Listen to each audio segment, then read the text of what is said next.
Welcome दोस्तों। आइए आओ इतिहास पढ़ो के एपिसोड में आपका स्वागत है। दोस्तों आज हम लोग एक विशेष विषय पर बात करने वाले हैं और यह बात है, यह विषय है राजा की छवि, जानकारी और साधन और छवि सुधार के लिए राजाओं द्वारा किए गए प्रयास। तो दोस्तों ये इस विषय पर हम लोग 6ठी शताब्दी ईस्वी पूर्व से लेकर 6ठी शताब्दी ईस्वी तक के आपको देखेंगे। तो दोस्तों कोई भी व्यक्ति उसके अनेकों इच्छाओं में एक सबसे बड़ी इच्छा होती है कि लोग उसके बारे में अच्छी बातें करें, लोग उसे अच्छा समझें, लोग उसे उसके बारे में अच्छा सोचें। तो अपने लिए वह एक अच्छी छवि का निर्माण चाहता है। अब इसमें कोई भी हो सकता है, एक साधारण व्यक्ति भी हो सकता है, बड़ा से बड़ा व्यक्ति भी हो सकता है, राजा भी हो सकता है, वो कोई डेमोक्रेटिक नेता भी हो सकता है, वो कोई भी हो सकता है। अब ऐसे आप सोचिए ना कि यहाँ तक कि राजा भी इस स्थिति से, इस मनोदशा से दूर नहीं थे, वह भी इसमें शामिल थे। अब हम ऐसे समझते हैं कि अब एक छात्र को लीजिए, अब छात्र को अगर उसका कोई शिक्षक कह दे कि यह बहुत अच्छा छात्र है, तो लगता है कि दुनिया का सबसे बड़ा पुरस्कार उसे, तो वह तो चाहता है कि मेरे बारे में कोई तो ऐसा हो। अगर स्कूल में 50 शिक्षक में एक शिक्षक ने भी अगर कह दिया कि भाई यह छात्र तो बहुत होनहार है, तो वह व्यक्ति तो उसे बड़ा अच्छा लगता है उस छात्र को। ठीक उल्टा देखिए, अगर छात्रों में यह चर्चा हो कि हमारा अमुक शिक्षक अच्छा है, तो उस शिक्षक के लिए भी सबसे बड़ी इनाम है। नेता को भी लीजिए, नेता तो अपनी छवि निर्माण के लिए क्या तरह तरह के कर्म करते हैं। तो यही चीज राजाओं के साथ भी शामिल थी। ऐसा स्वाभाविक रूप से होता है कि राजा या शासक अपने लोगों या अपने प्रजा में अपनी अच्छी छवि की कामना करते हैं, तो कोई भी राजा तो चाहेगा। तो इस बात के संकेत हमें बहुत पहले से, शुरू से ही एक तरह से कहें तो मिलता है। राजा प्रायः अपने नाम के साथ क्या करता है, राजा जब उसे एक अच्छी छवि की कामना है, जब वह अपने बारे में अच्छी बातें सुनना चाहता है, जब वह चाहता है कि लोग उसे अच्छा समझें, तो इसके लिए वो क्या करता है, उपाधियों का धारण करता है। अब उपाधि भी कैसी धारण करता है, उपाधि ऐसी होनी चाहिए भव्य हो, आकर्षक हो, नेक लगने वाला हो, लोगों के समझ में आने वाला हो। उदाहरण के लिए प्राचीन राजा उपाधि क्या था, राजा, महाराजा, राजाधिराज, प्रियदर्शी, देवपुत्र, आर्यपुत्र और पता नहीं और क्या क्या। तो इन तमाम तरह की पदवियां, ये पदवियां आखिर राजा धारण क्यों करते थे, उनका नाम तो था ही। चलिए एक शब्द हुआ कि भाई यह शासक है या राजा है, लेकिन राजाधिराज मतलब राजाओं का राजा, राजा है, चलिए भाई अपने देश में सबसे श्रेष्ठ है, सबसे अधिक अधिकार प्राप्त व्यक्ति है, सर्वाधिकारी है, यह बात हो गई। लेकिन महाराज, राजाओं में महान, राजाओं के राजा, तो इस तरह के श्रेष्ठ दिखाने वाले पदवियों को यह धारण किया करता है। और इसके कई प्रमाण मिलते हैं, तो तमाम प्रमाण है। वो जो उस समय के इंस्क्रिप्शन अभिलेख हैं, तो उसमें भी प्रियदर्शी अशोका के बारे में जो कहा गया, अशोका के कई अभिलेखों में प्रियदर्शी अशोक लिखा गया। और बौद्ध साहित्यों में, जैन साहित्यों में भी इस नाम की चर्चा हुई। इसी तरह कुषाण राजा क्या करते हैं कि अपने को देवपुत्र, आर्यपुत्र इत्यादि उपाधि देते हैं। तो इन उपाधियों के माध्यम से ये क्या करते हैं कि अपने महत्व को श्रेष्ठ करके दिखाते। वैसे इनका महत्व तो था ही, श्रेष्ठ तो थे ही, तभी तो शासक थे, लेकिन उससे भी अधिक जितना है उससे कहीं कुछ ज्यादा ही दिखे तो और ज्यादा हो गए। और अशोक के शिलालेखों में मिलता है, बौद्ध जैन साहित्यों में मिलता है।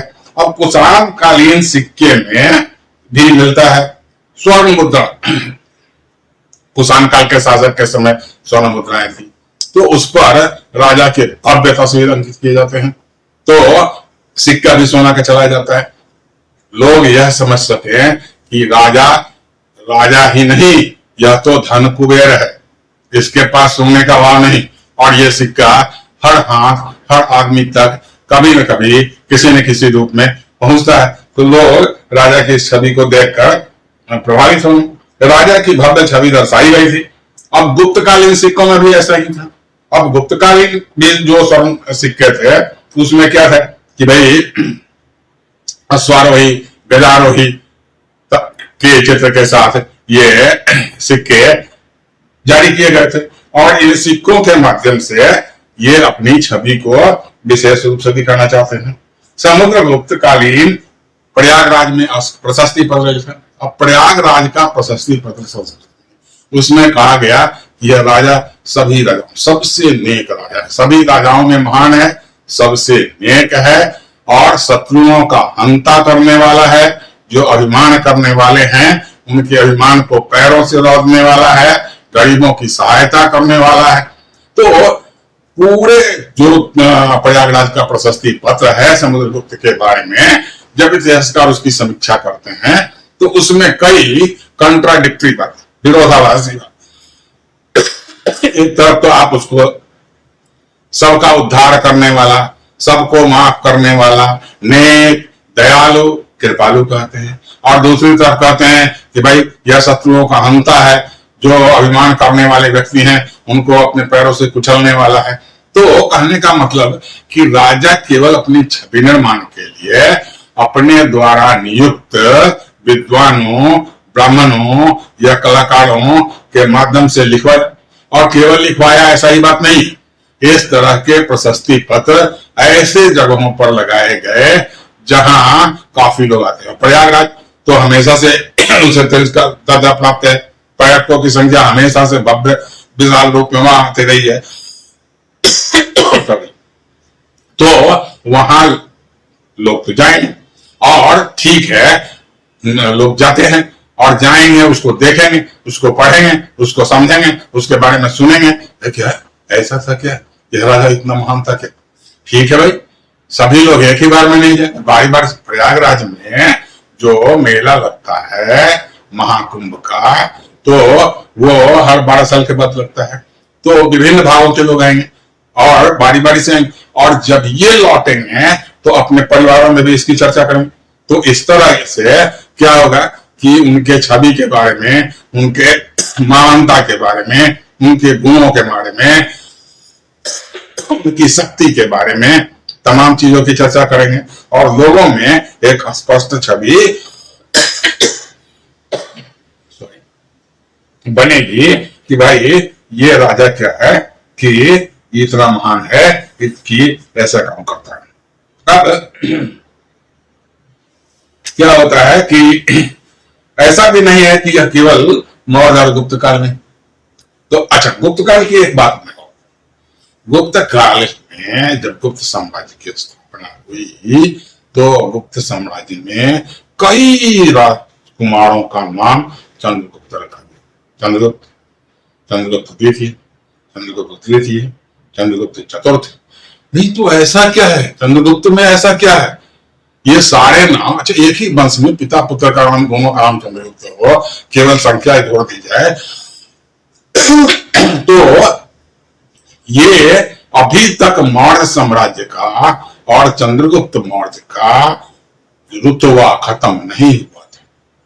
लोगों के दिमाग पर आज भी बन, ये इतने लंबे समय के बाद भी, लगभग 600 वर्ष के अंतराल में, ये चंद्रगुप्त का मतलब साम्राज्य का स्थापक, चंद्रगुप्त का मतलब महान विजेता, चंद्रगुप्त का मतलब महान प्रशासनिक व्यवस्था करने वाला, चंद्रगुप्त का मतलब आर्थिक व्यवस्था में सर्वश्रेष्ठ, चंद्रगुप्त का, तो ऐसे ही नाम रखते हैं। तो ऐसा भी इन लोगों ने अपने छवि सुधार के लिए किया, और ऐसा नहीं था कि यह केवल मौर्य वंश, कुषाण वंश और गुप्त वंश में हुआ हो। ये और जो भी उस समय के, उस कालखंड में, ये 600 ईस्वी पूर्व से 600 ईस्वी तक में आते हैं, चाहे वो चोल हों, चाहे वो चालुक्य हों, चाहे वो पाल हों, चाहे वो प्रतिहार हो, सब में यह आकांक्षा थी कि उनकी छवि उनके लोगों के बीच, उनके प्रजा के बीच, उनके देश में रहने वाले लोगों के बीच एक अच्छे, नेक, सक्षम, बहादुर वीर के रूप में दर्शाई जाए। तो कई बार तो राजा क्या करते थे कि राज्य में प्रचलित धर्मों के साथ अपने को जोड़ने लगे। जोड़ना तो था, राजा चाहते थे कि हमारे बारे में अच्छी बातें की जाए, हमको धर्मात्मा कहा जाए, हमको नेक कहा जाए, हमको दयालु कहा जाए, हमको महान कहा जाए, हमको शक्तिशाली कहा जाए। तो उसके लिए उधर से भी, यानी शासकों या राजाओं की तरफ से भी कुछ प्रयास तो होने थे। तो ये क्या करते हैं कि प्रचलित धर्म और उसके संस्थाओं को भारी दान देना शुरू। अब अशोका की बात करें तो अशोका ने बौद्ध संस्थाओं को भूमि भी दिया और उनके लिए निर्माण भी कराया, बौद्ध भिक्षुओं को खुलकर दान दिए, मंदिरों को भी दान दिया, ब्राह्मणों को भी दान दिया। तो इसका मतलब है कि जिन समुदाय के लोगों को, जिन धार्मिक संस्थाओं को राजा के द्वारा दान मिलेगा या उसके प्रति राजा की तरफ से उदारता दिखाई जाएगी, उस धर्म के लोग उस राजा को क्या कहेंगे? नेक कहेंगे, धर्मात्मा कहेंगे, पुण्यमात्मा कहेंगे। और ये ऐसा राजा कर रहे हैं। अब क्या करते हैं कि ये जो शिलालेख इत्यादि लिखवाते हैं, पुस्तक लिखवाते हैं, कविताएं लिखवाते हैं, गीत लिखवाते हैं, कलाकारों से गीत गवाते हैं, तो क्या करते हैं? ये विद्वानों को, लेखकों को, कवियों को क्या करते हैं? अपनी दरबार में जगह देते हैं और जगह भी सम्मानजनक देते हैं और उसको ऐसा करने के लिए प्रेरित भी करते हैं और उसको सारी सुविधाएं भी देते हैं। तो चलिए, ये प्रयागराज का जो प्रशस्ति पत्र है ऐसे ही एक दरबारी कवि के द्वारा लिखा गया। तो इतना नहीं है कि केवल दरबार में 2, 4, 10, 20 लोगों को जगह दिया, उनसे लिखवाए, बल्कि खुला छोड़ दिया कि अगर कोई व्यक्ति अगर ऐसी राजा के शान में ऐसी कोई चीज लिखता है, पुस्तक लिखता है, कविता लिखता है, गीत लिखता है या कुछ और करता है और यदि यह राजा को पसंद आता है तो उस व्यक्ति को भारी पुरस्कार और राजकीय सम्मान दिया जाए। आजकल मिलता है पद्म भूषण, पद्म विभूषण, तो वैसा ही ये करते हैं। तो अब हो गया कि लोगों में, मतलब ब्राह्मणों, अच्छा विद्वान कौन है? तो उस समय के पढ़े लिखे लोग तो ब्राह्मण ही थे, उनके पास ज्ञान था और लोगों में, ठीक है अगर मान भी लें कि सभी ब्राह्मण पढ़े लिखे नहीं थे, लेकिन लोगों के बीच की अवधारणा क्या है? लोग तो यही समझते हैं कि ब्राह्मण सबसे अधिक पढ़े लिखे, सबसे अधिक समझदार और सबसे अधिक विद्वान लोग हैं। तो उनको प्रोत्साहन मिलता है और उसी प्रोत्साहन के कारण वो राजा के पक्ष में ऐसा कुछ करते हैं। तो ऐसे में इस कालखंड में ब्राह्मण राजाओं के लिए बहुत अधिक उपयोगी साबित हुए। और ये साबित कैसे हो रहे थे? क्योंकि ब्राह्मण तुलनात्मक रूप से अधिक शिक्षित थे। चलिए, और इनकी पहुंच हर घर में थी, हर घर घर में पहुंचते थे और कई अवसरों पर पहुंचते थे। जो हम लोग बात करते हैं ना कि हर परिवार में कुछ संस्कार होते हैं और 16 संस्कारों की चर्चा की गई है। चलिए, वो क्या होगा भाई? गर्भधारण का संस्कार होगा, जब एक बच्चा अपनी माँ के गर्भ में आता है, वो भी एक संस्कार था। चलिए भाई, वो हो गया, गर्भधारण का संस्कार हो गया। उसका जन्म हुआ, वो भी एक संस्कार हो गया। चलिए, उसके बाद क्या हो? उसका नाम रखा जाएगा, नामकरण होगा, वो भी एक संस्कार होगा। उसका अन्नप्राशन होगा, यानी जिस दिन और जिस कालखंड में, जिस तिथि या अवधि को, जिस शुभ मुहूर्त में वह पहली बार अन्न खाएगा, उसके मुंह में अन्न लगेगा, उसको अन्नप्राशन बोलते थे।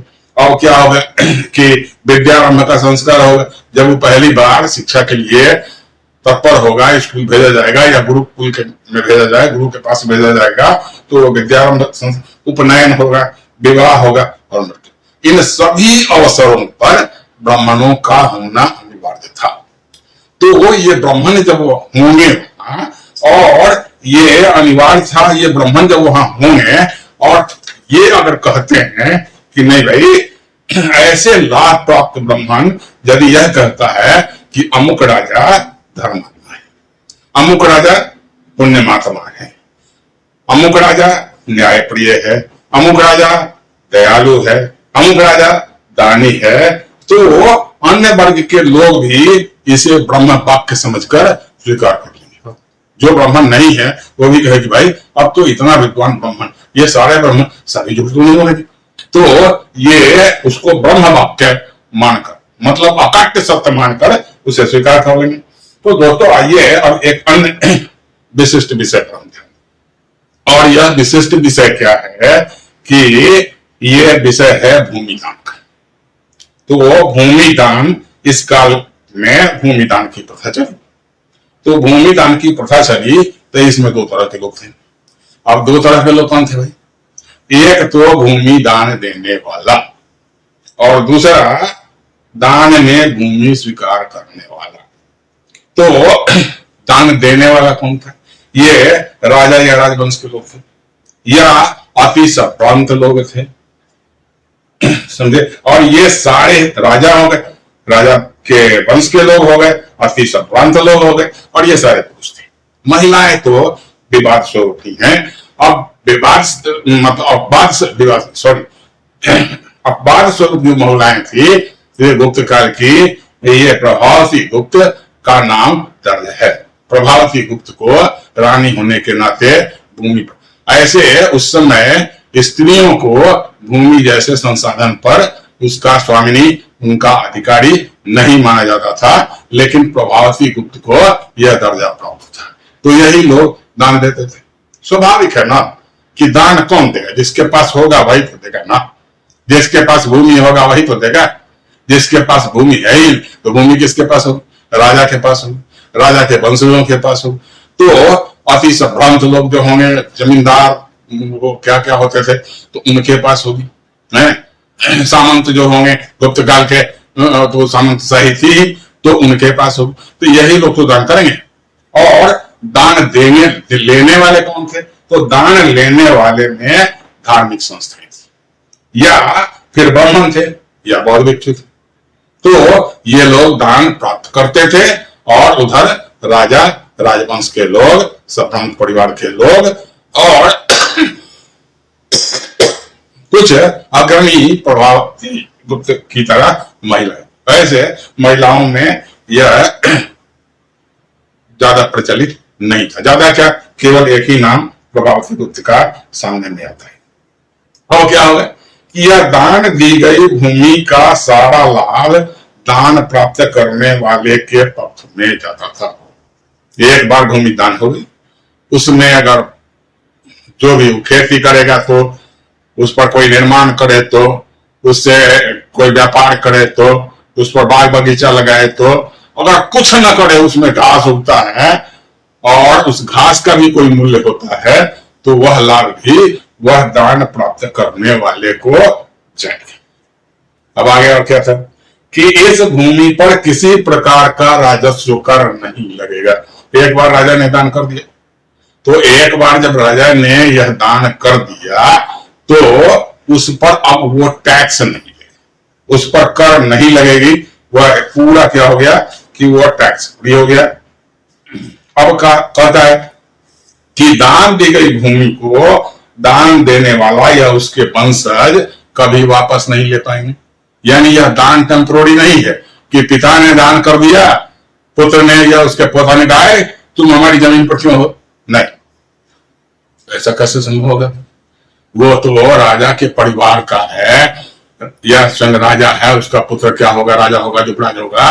अगर वो मना कर दे कि नहीं, हम नहीं जानते हैं, मेरे परिवार के लोगों ने दान नहीं किया, उसका विरोध तो कोई करेगा नहीं। तो इसका भी निराकरण वहां कर दिया गया। इस बात को सुनिश्चित करने के लिए दस्तावेज बना दिए गए थे, लेकिन और दस्तावेज प्रायः ताम्र पत्रों पर लिखे जाते थे और खोद खोद कर इंस्क्रिप्शन की तरह, गुदाई की तरह लिखते थे, और उस पर तिथि भी अंकित रहती थी। और उसमें क्या था कि यह दस्तावेज उत्तर भारत में तो संस्कृत में, पाली में, प्राकृत में लिखे जाते थे। और जब ये दस्तावेज एक पृष्ठ में पूरा नहीं होता था तो कई पत्रों पर लिखकर उसको तांबे के तार से छेद करके एक साथ जोड़ दिया गया। तो ऐसे दस्तावेज मिले हैं। दक्षिण में भी ऐसे दान पत्र चलते थे, लेकिन दक्षिण में जो दान पत्र थे वो क्या थे कि तमिल भाषा में या वहां के स्थानीय भाषाओं में लिखे जाते थे। तो यह कहने का मतलब क्या होगा? कहने का मतलब यह है कि यह किसी एक जगह की बात नहीं थी, यह पूरे भारत में, चाहे वो उत्तर के भाग हो, दक्षिण के भाग हो, वहां दान, भूमि दान ब्राह्मणों को दिया जाता था। दान के दस्तावेज बनाए जाते थे, वह परमानेंट होता था और इसे लिख दिया जाता था। इन दस्तावेजों का अब ऐतिहासिक महत्व भी हो गया। इन दस्तावेजों से दाता का नाम मिल गया, उसका संबंध किस वंश से है उसका परिचय भी हमें मिल जाता है, और उसने गोस्वामी होने का प्रमाण मिलता है। जैसे प्रभाव, अगर कोई आदमी यदि ये दस्तावेज नहीं मिलते और कहते कि नहीं गुप्त काल में स्त्रियां भी भूस्वामिनी थी, तो हमारे पास तो कोई ऐसा प्रमाण तो था नहीं, लेकिन यह दान पत्र बताता था कि उसके पास भूमि थी, वह भूमि स्वामिनी थी, तभी तो उसने भूमि दान किया। तो ये सारे चीज मिल जाते हैं। किंतु ऐसे सारे प्रमाण राजा से संबंध लोगों से आता है। अब इंस्क्रिप्शन लिखा, तो इंस्क्रिप्शन आम किसान तो पत्थर खोद के लिखने नहीं गया था, आम विद्वान तो लिखने नहीं गया था, तो राजा ने उसे प्रतिनियुक्त किया होगा कि भाई तुम मेरे बारे में ऐसा लिखो, या प्रतिनियुक्त ना भी किए तो प्रेरित किया होगा कि जो ऐसा करेगा हम उस पर प्रसन्न होंगे। और राजा की कृपा, राजा की प्रसन्नता, तो कहते हैं ना कि 5 अमृतों में से एक है, तो प्रेरित किया होगा। तो ये राजा से जुड़े होते हैं। ऐसा इतिहासकार तो कहता कि भाई जब राजा से जुड़ा हुआ है तो वह राजा के कुछ ऐसे गुणों को भी प्रदर्शित करने का प्रयास तो कर ही सकता है ना जो राजा में ना हो, लेकिन प्रशंसा के लिए लोग आज देखते हैं ना, आज सबसे बड़ी महान समाज से, अब वो समाज सेवी हैं या नहीं है, लेकिन महान से डेमोक्रेट, ठीक है भाई, डिप्लोमेट, तो ऐसे लोग करते हैं। तो इस तरह से ये राजा से संबंधित लोग थे, लेकिन इतिहासकारों ने इसका भी एक काट निकाला। अब काट क्या निकाला कि विभिन्न क्षेत्रों में जो प्रचलित स्थानीय कहानियां थी उनका संग्रह किया गया, उनको संकलित किया गया, उनको लिखा गया, उनको पढ़ा गया और उसकी समीक्षा की गई। तो उसमें कुछ कहानियां ऐसी मिलती है जब किसान वर्ग के लोग या सुदूर क्षेत्र के आम जनता अपनी गोष्ठी में, अपनी चर्चा में राजा के बारे में कुछ बातें किया करते थे। तो इन वार्ताओं में ये आता है कि जिस राजा के राज्य में जनता सुखी थी, जनता संतुष्ट थी, उनके लिए जनता ऐसे राजाओं को दुआ देती थी, उनकी प्रशंसा करती थी। चलो भाई, हम भाग्यशाली हैं कि हम इस शासक के अधीन हैं, जिसमें सबकी सुरक्षा निश्चित की जाती है, सबके जरूरत का ख्याल रखा जाता है, सबके साथ ऐसे ऐसे जो भी उनको अच्छा लगता था। ये कुछ कॉमन टॉपिक हमने बोला कि सुरक्षा हो, या सबकी जरूरत का ध्यान रखना हो, या सबको न्याय देने की बात हो, या सबको रोजगार। तो लेकिन उनके मन में उनकी जो आकांक्षाएं थी, अगर वह शासक को अपनी आकांक्षाओं के अनुरूप पाती है तो कहती है कि नहीं भाई यह राजा। लेकिन जिन राजा के राज्यों में जनता संतुष्ट नहीं थी, तो वहां तो क्या होता था कि वहां की प्रजा, वहां के लोग ऐसे राजा से छुटकारा पाने की कामना करते थे। यानी अगर इन कहानियों से हम जोड़ कर देखें तो सभी राजा की छवि अच्छी नहीं थी जनता में, चाहे वो कुछ भी लिख दें, कुछ भी पढ़ दें, कुछ भी पुस्तक लिखा दें, पुस्तकालय को जो भी कर दें, ऐसा नहीं। लेकिन जिससे संतुष्ट थी उस राजा के लिए तो दुआ देती थी। इस राजा का धन बढ़े, इस राजा का जस बढ़े, इस राजा का बल बढ़े, इस राजा का वंश बढ़े। लेकिन जिस राजा के राज्य को संतुष्ट नहीं थी तो वहां वो कहती थी कि भगवान ही ऐसे शासक से हमको मुक्ति दिलाए, कोई तो ऐसा आएगा जो हमारी सुधि लेगा। तो इस तरीके से ये राजा की छवि के साधन थे। उसके बारे में जानकारियों पाने के हमारे पास उसमें के सिक्के हैं, अभिलेख हैं, पुस्तकें हैं, उपाधियां हैं, कहानियां हैं, ये तमाम तरह के साधन थे। और राजा अपने छवि निर्माण के लिए स्वयं भी हमेशा प्रयत्नशील रहता था। इतना ही नहीं, गुप्तचरों की एक श्रेणी साम्राज्य के विभिन्न हिस्सों में, गांव में, गरीबों में, किसानों में और व्यापारियों के बीच जाते रहती थी और यह पता करने की कोशिश करती रहती थी कि जनता राजा के बारे में क्या सोचती है, राजा के बारे में उसका रुख अच्छा है या नहीं है। और जब यह सूचना राजा को मिलती थी तो राजा उसके निवारण के लिए यदि उसमें और इससे फायदा भी था।